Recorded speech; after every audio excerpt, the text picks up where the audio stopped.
अस्सलाम वालेकुम दोस्तों, उम्मीद करता हूँ आप सब खैरियत से होंगे।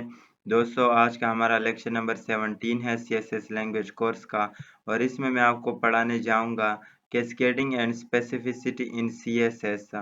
Cascading and specificity in CSS जो है, इन दोनों को हम लोग इस्तेमाल करते हैं किसी भी एलिमेंट को index.html के अंदर फाइनल वैल्यू जो है स्टाइलिंग की वो हम लोग देने के लिए इस्तेमाल करते हैं कि हमारी जो एलिमेंट है उसको हमने फाइनल वैल्यू क्या देनी है, तो वो हम लोग सीएसएस कैस्केडिंग एंड स्पेसिफिसिटी जो है इसके ज़रिए हम दे सकते हैं।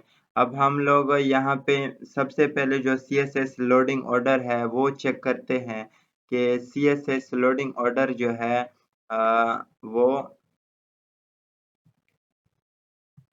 वो क्या है। सीएसएस लोडिंग ऑर्डर जो है वो सबसे पहले हम लोग हमारा जो है वो यूजर एजेंट जो है स्टाइल शीट, सबसे पहले जो हमारा यूजर एजेंट स्टाइल शीट होता है वो लोड होता है। इसके बाद जो हमारा यूजर स्टाइल शीट होता है वो लोड होता है और तीसरे नंबर पे जो हमारा है वो है ऑथर स्टाइल शीट।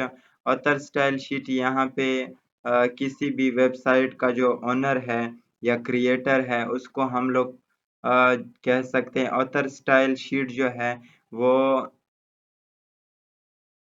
में be more than one CSS files. अब इसके अंदर जो होता है ऑथर स्टाइल शीट के अंदर वो more than one CSS files भी हो सकती है। अब चौथे नंबर पे जो हमारा आ जाता है वो है इनलाइन जो है इनलाइन स्टाइल शीट।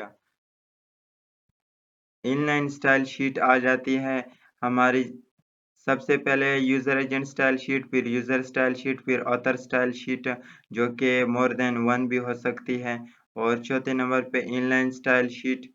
इसके बाद हम लोग जो अपना कॉन्फ्लिक्ट्स रिजॉल्व करेंगे कि कौन सा कलर हम लोगों ने देना है एलिमेंट को या कौन सा बैकग्राउंड देना है, तो वो स्पेसिफिसिटी रूल जो है उसके ज़रिए हम कैसे चेंज कर सकते हैं। अब यहाँ पे हम लोगों ने एक डिव बनाया माई स्टाइल के नाम से। इसके अंदर हम लोग कुछ टेक्स्ट भी लिखेंगे माई स्टाइल। यहाँ पे हम लोगों ने सबसे पहले जो है माई स्टाइल सेलेक्ट करना है। माई स्टाइल जैसे ही सेलेक्ट किया तो इसको कलर हम लोग फॉर एग्जांपल ब्लू देना चाह रहे हैं, तो जैसे ही ब्लू दिया, सेव किया, यहाँ पे आके रिफ्रेश किया तो माई स्टाइल का जो है वो ब्लू कलर आपके सामने बन के आ गया है।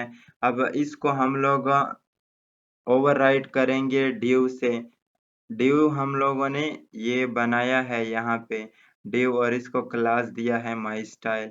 पहले हम लोगों ने माई स्टाइल जो है वो सेलेक्ट किया था, अब डिव सेलेक्ट करेंगे तो कलर अगर हम लोग इसको रेड देना चाहें तो ये रेड कलर जो है ये नहीं हो पाएगा क्योंकि यहाँ पे हम लोगों ने रिफ्रेश भी कर लिया फिर भी ये ब्लू कलर वही का वही रह के आ गया है। ये किस वजह से हुआ? क्योंकि डिव जो है, डिव को जो हम लोगों ने सेलेक्ट किया है तो उसकी स्पेसिफिसिटी जो है वो है 0 0 1 0। ये जो है ये डिव की स्पेसिफिसिटी है और माई स्टाइल की जो है वो है 0 0 0 1। अब माई स्टाइल की जो स्पेसिफिसिटी है वो डिव से जो है किसी भी एलिमेंट को सेलेक्ट करने से ज़्यादा है। इस वजह से माई स्टाइल जो है माई स्टाइल का कलर ब्लू बन के आ गया है।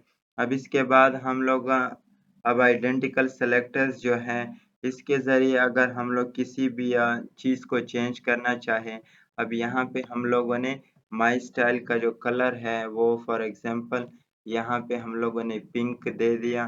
जैसे ही सेव किया तो यहाँ पे पिंक चेंज हो गया है।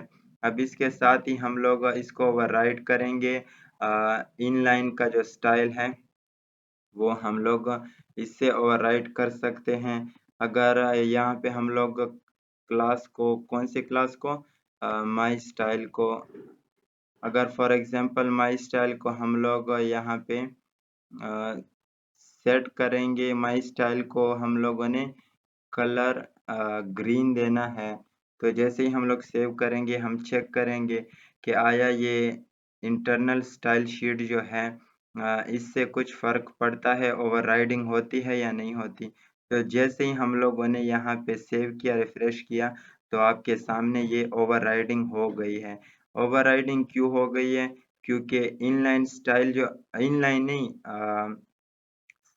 index.html का जो स्टाइल है वो उसकी स्पेसिफिसिटी ज़्यादा है। किससे?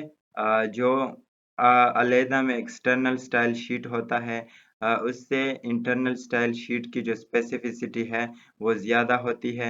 इस वजह से इसका जो कलर है वो यहाँ पे आ जाता है। इसी तरह अगर हम लोग यहाँ पे ये सेव करेंगे, रिफ्रेश करेंगे, तो ये वही ग्रीन कलर जो है वो बन के आ जाता है। यहाँ पे हम लोग इसका बैकग्राउंड भी चेक कर सकते हैं। बैकग्राउंड कलर अगर फॉर एग्जांपल हम लोगों ने रेड दिया है, तो यहाँ पे चेक करेंगे, यहाँ पे इसका बैकग्राउंड कलर रेड होके आ जाएगा।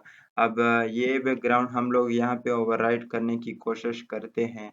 कोशिश करने पे हम लोग यहाँ पे उसको एक्वा दे देते हैं। जैसे ही एक्वा दिया, यहाँ पे आके रिफ्रेश किया, तो इसका जो कलर है वो फिर वही जो हम लोगों ने पहले चेंज हो गया, लेकिन जैसे ही हम लोगों ने रिफ्रेश किया तो फिर भी जो इनलाइन स्टाइल शीट है index.html के अंदर यहाँ पे, तो उसी का कलर आ गया है। तो दोस्तों ये था आज के लिए कि स्पेसिफिसिटी रूल्स क्या होती है, और CSS लोडिंग ऑर्डर जो है वो यूज़र एजेंट से लेके इनलाइन स्टाइल शीट तक जाता है। ऑर्डर यहाँ से इसका है, यहाँ तक बनता है। और कैसे ही हम लोग अपने एक्सटर्नल स्टाइल शीट को, style.css को, और इंटरनल स्टाइल जो शीट है यहाँ पे हेड के ऊपर या हेड के अंदर जो स्टाइल शीट है, इसे इस्तेमाल करके हम कैसे ही किसी भी एलिमेंट का जो स्टाइल प्रॉपर्टी है वो चेंज कर सकते हैं, ओवरराइड कर सकते हैं। तो दोस्तों लाइक करें, शेयर करें, सब्सक्राइब करें हमारे चैनल को, और आगे शेयर करते जाएं। अल्लाह हाफिज़।